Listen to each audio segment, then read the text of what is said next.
بسم اللہ الرحمن الرحیم۔ Knowledge T V by Mohd Mirza میں خوش آمدید۔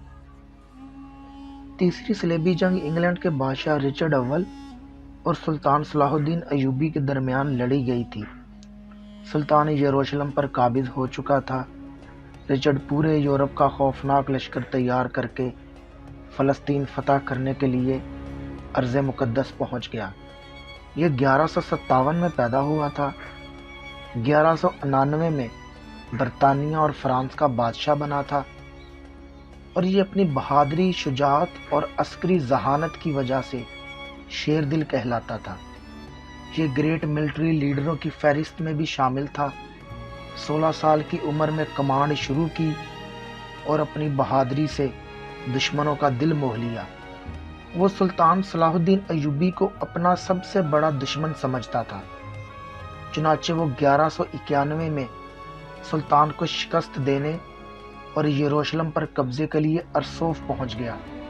سلطان بھی لشکر لے کر ساحل تک آ گیا۔ جنگ شروع ہوئی اور مہینوں جاری رہی۔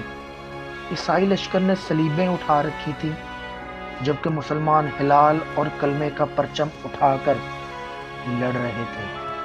یہ عالم اسلام اور مسیحی دنیا کی سب سے بڑی جنگ تھی۔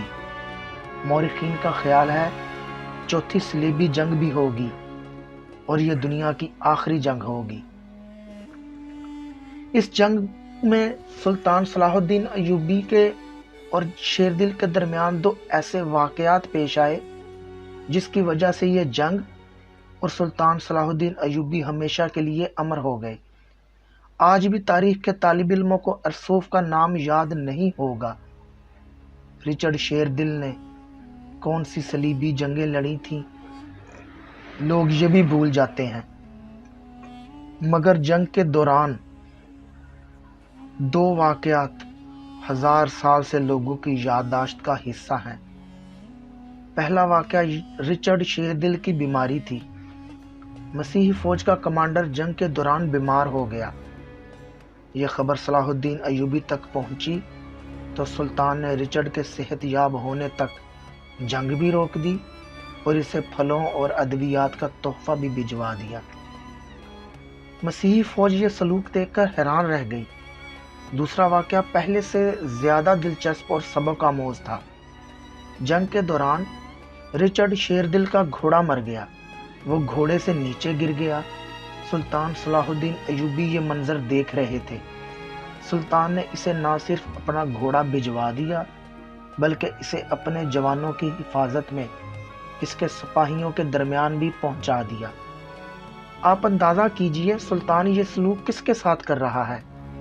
اپنے اور اسلام کے سب سے بڑے دشمن کے ساتھ، اس کے ساتھ جو اسے قتل کرنے اور بیت المقدس پر قبضے کے لیے آیا تھا۔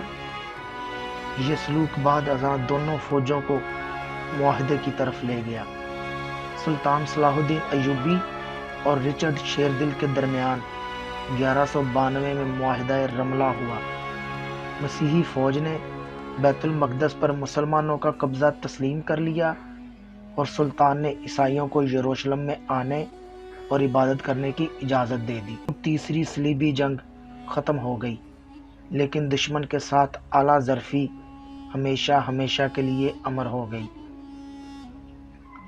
ہم انسان کتنے بڑے، کتنے اعلیٰ ظرف ہیں، یہ فیصلہ ہمارے دوست، ہمارے رشتہ دار نہیں کرتے، بلکہ ہمارے دشمن اور ہمارے مخالف کرتے ہیں۔ اپنا اور اپنے سے وابستہ لوگوں کا بہت خیال رکھیے گا۔ اللہ حافظ۔